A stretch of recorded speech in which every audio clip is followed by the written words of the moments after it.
안녕하세요. DWI 처치 석구정 목사입니다.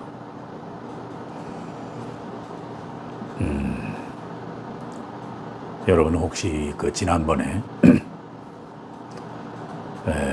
마포에 무슨 교회에 정 목사하는 분이 돌 김용옥을 기독교 신학에 대한 비판을 가한 내용이 있죠.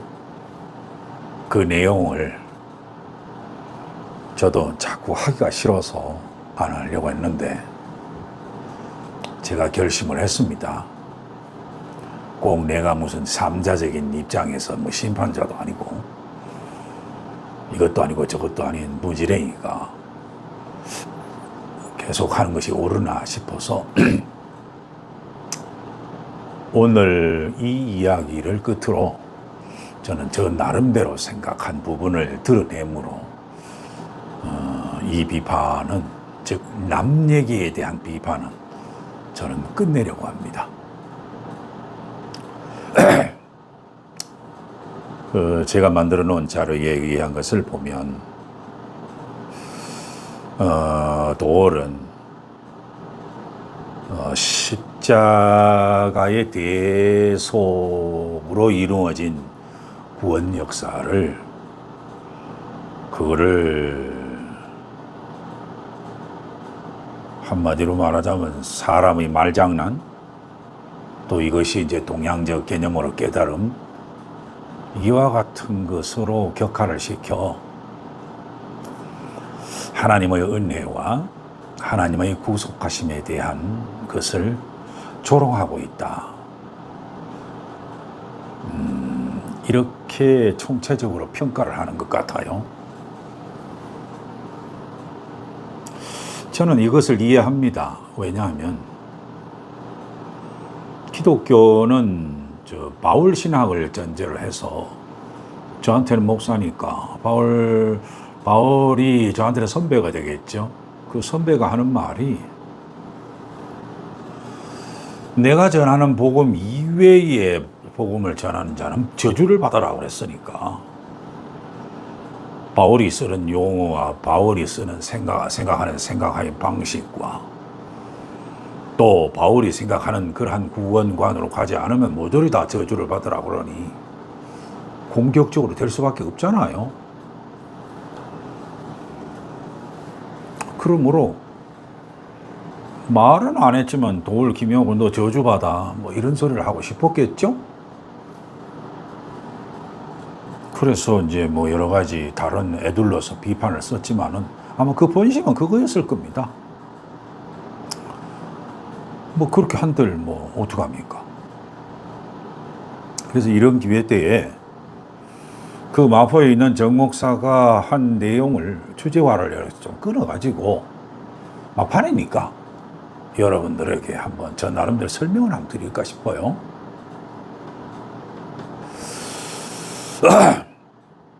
성경이라는 게 우리 보통 말하면 사람이 쓴 건데, 사람이 썼다는 것의 용어를 조금 감춘다기보다는 좀 뭐라 그럴까요? 하나님께서 삐리리하에 무슨 영감을 주어가지고 한 신다운 이야기, 하나님에 대한 이야기, 이런 식으로 생각하는 개념이 많습니다.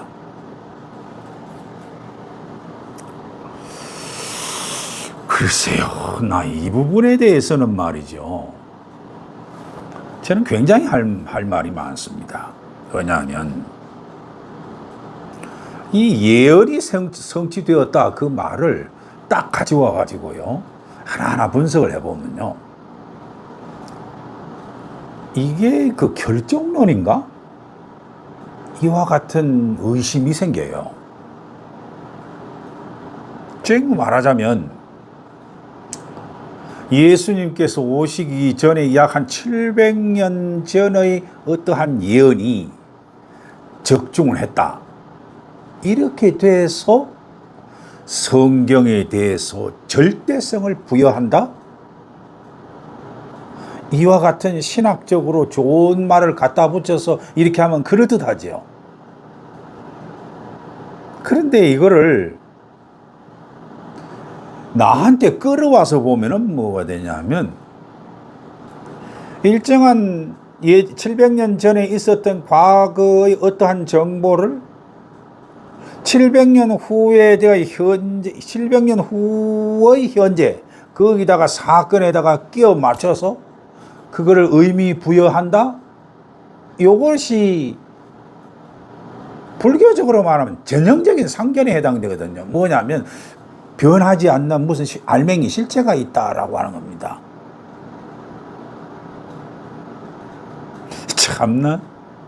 그래서 이와 같은 예언되어 있는 이러한 특정한 문자가 역사적인 사실을 지배한다라고 하는 이 믿음은 곧 뭐냐면 그게 사람에게 가장 나쁜 우리 동양적 사상 중에 하나는 숙명론에 해당됩니다. 여러분들 이거 좋아하세요? 이와 같은 신비주의에 빠지면 기독교 신자가 아닙니다. 말만 뻔질이 하지 그럴듯하지 아닙니다. 거기 속지 마세요. 단호하고 얘기합니다. 속지 마세요.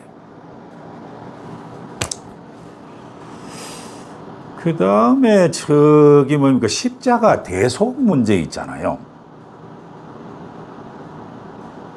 이 십자가 대속 이것을 예수께서 십자가를 짊어진 그것을 제3자적인 입장에서 봤을 때 그것을 말로 만드는 것이 바로 뭐냐면 예수가 저렇게까지 희생을 했다. 그러므로 신앙 논리로서 내 새끼를 저렇게까지 고생시키는 뭐라 그럴까요? 아비로서의 고통, 즉 하나님의 고통이다. 이것을 뭐하고 비교해야 되냐면 말이죠. 마치 그 자식을 독립투사로 내보내서 자식은 독립투사의 일을 하는데 독립투사의 일을 하는 그 자식을 든 엄마 같은 그 엄마로서의 희생, 즉 하나님으로서의 희생 그런 거는 없다. 이런 모독하는 연인가? 저는 이렇게 생각을 하거든요. 그런데 이 자체를 가만히 남 얘기하듯이 생각하지 말고요. 다른 사람의 죄를 내가 대신 짊어진다?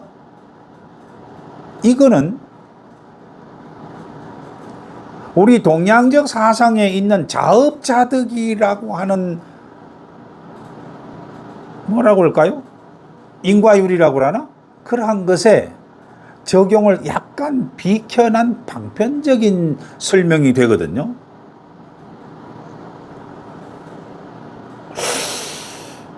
그렇다면 여러분들 가만히 생각을 한번 해보세요. 진정한 대속이 과연 무엇일까?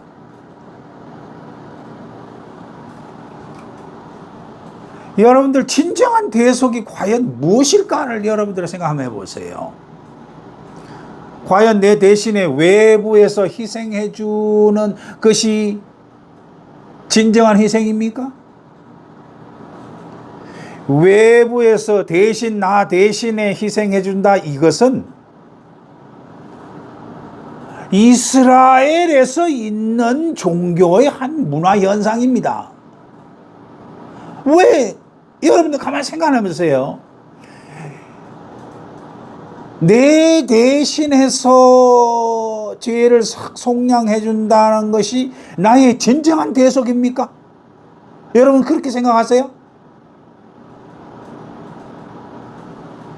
그렇다면은 한번 까놓고 얘기 한번 해봅시다. 뭐냐? 예수께서 죽었다. 예수의 죽음을 혹시 죄사함의 도구로 제안하고 싶으세요? 그럴 가능성도 있지 아마? 다시 한번 물을게요.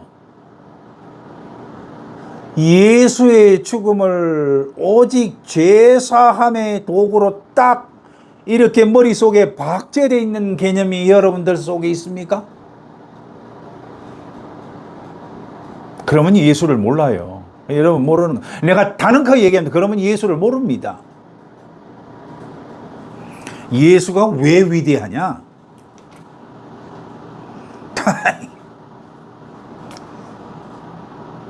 다른 사람의 대속이라고요?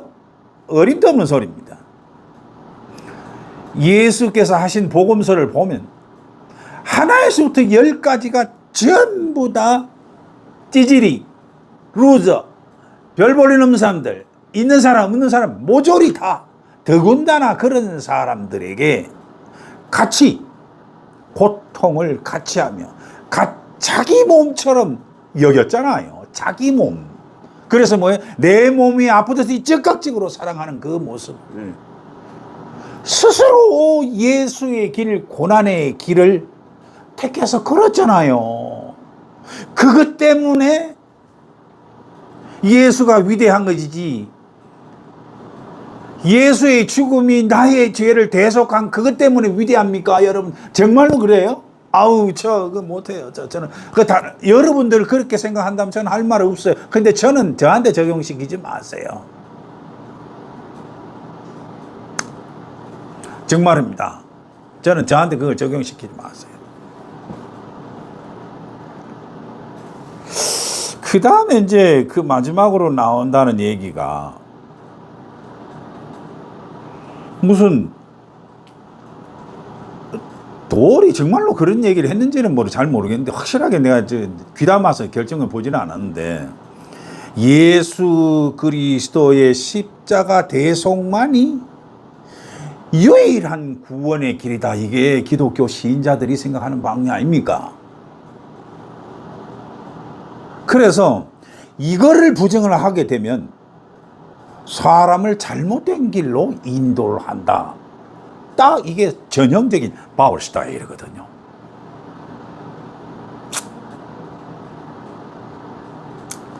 그런데 제가 이 얘기를 나올 때마다 꼭 그 우리 기독교 목사들이란 사람들이, 제 친구 목사들도 그래요. 지금 필리핀에 가 있는데도. 그 사람이 꼭 얘기를 할 때마다 그 불교를 까는 얘기 비슷한 얘기가 있어요. 그게 누구냐면 성철에 대한 이야기. 왜냐하면 우리 대한민국의 불교계 중에서는 뭐냐면 깨달음에 말하는 도노돈수에 대한 얘기를 어디서 비슷한 얘기를 들어가지고 소위 말하면 깨달음의 정점을 이루었다는 성철도 이런데 어떻게 깨달음을 가지고 구원에 이르냐 이거죠. 그게 아니다 이거야. 그러면서 성철도 말이지 뭐라 그러냐면 내가 얼마나 많은 죄를, 이 죄인이 지옥에까지 갔다 뭐 이래가면서 그 뭐 비슷한 얘기를 결국은 사람이 인위적으로 깨달아 가지고는 구원받는 게 아니야. 뭐 이래가면서 그 불교의 예지를 쓱 가져와 가지고 얘기를 해요. 제발 좀 기독교 목사님들 불교 얘기를 가지고 올랐거든요. 좀 똑바로 알고 가져오세요. 좀 무식한 짓 좀 하지 마요. 정말 욕 나오네, 정말. 아이고, 모르면 모른다고 얘기를 하지. 남 얘기를 쓱 가져와가지고 진짜 제대로 아는 것처럼 얘기를 하면 어떻게 해요? 진짜. 답답하게. 성철이 얘기한 열반성은요, 적어도 그런 정도는 아니에요. 좀 배울 점이 있어요. 제가 제 머릿속에 있는 거 맞는지 안 맞는지는 모르겠는데 제가 이 얘기를 왜 하느냐면요, 예수님께서는 우리도 그 길을 갈 수가 있다고 그러거든요. 자신의 길. 제 3자적인 입장에서 보면 뭐냐면 예수의 길이라고 하잖아요. 우리도 예수의 길을 좀 갑시다.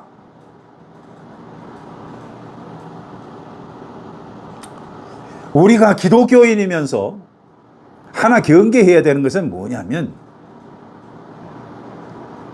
우리는요, 말만 기독교인이지 잘못하면 뭐냐면 우리 한국에서 이스라엘식 유대교 바리새인 선민 의식을 우리도 가지게 되면 골치 아파요. 아이고 좀 제발 좀 그러지 말아요.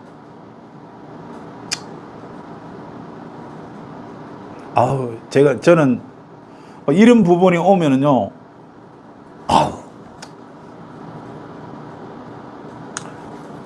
마음을 가다듬고 격정을 멈추면서 승철 승려의 그게 열반송이겠죠? 열반송 머리 나는데 기억이 나는 대로 여러분한테 제대로 된지는 모르겠지만 중간중간에 말이 안 돼서 뭐 단어가 좀 꼬이면은 노인이 저렇게도 기억하네 정도로 귀엽게 봐줘요. 크게 아마 맨 처음에가 생평기광 남녀군, 미천죄의 과수미,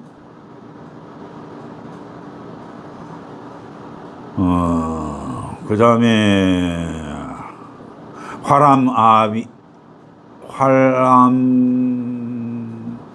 한만단, 그 다음에 일륜토홍 괴벽담. 이것 중에 제가 알기로는 두 번째 개송이 있어요. 미천죄의 과수미. 요 얘기를 어디서 또 기독교 목사가 불교 쪽에도 기웃거렸던 분이 있는가 보죠. 아, 죄가 산보다도 더 높다. 그래서 나는 지옥에 갔다. 뭐 이런 식으로 이 얘기를 얽어댑니다.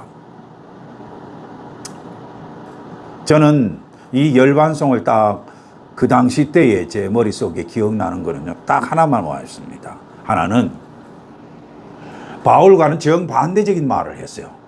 제가 느끼기에 뭐냐면, 아, 이 사람은 평생 말과 글로 지 딴에는 좀 돈순이 캐사가면서 자기 위에 있는 선배 승려들을 때리까고 자기 주장한 얘기인데, 그래서 뭔가는 좀 뭐 한 소리 했다 하면서 말과 글로 많은 했지만 결국은 뭔가는 진리를 왜곡시키지 않았나 라고 하면서 자기 자신한테 남아있는 조그마한 이걸 뭐라고 그러냐, 아상이라고 그러죠. 요거를 좀 내려놓는 자기 성찰식의 발언이 아니냐.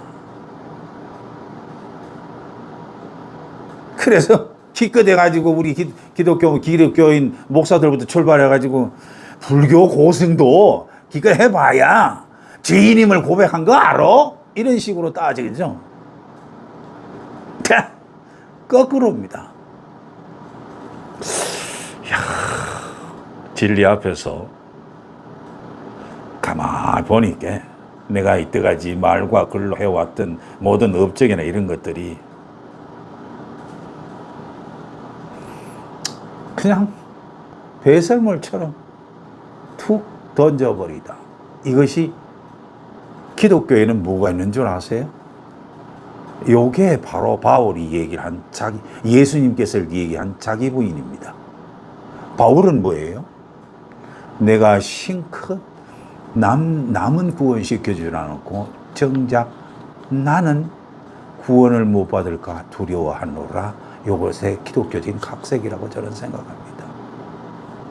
저는 지금도 이 말하고 나서 내가 남한테는 구원 방편 비슷한 얘기를 한다고 하면서 네가 네 자신은 어떻게 돼 있나 잘 봐. 두렵습니다. 감사합니다. 이제 남 비판 이야기 이거 오늘로서 그만할래요.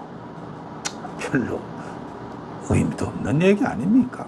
그냥 노인이 스쳐간 소리였습니다. 다음에 뵐게요. 감사합니다.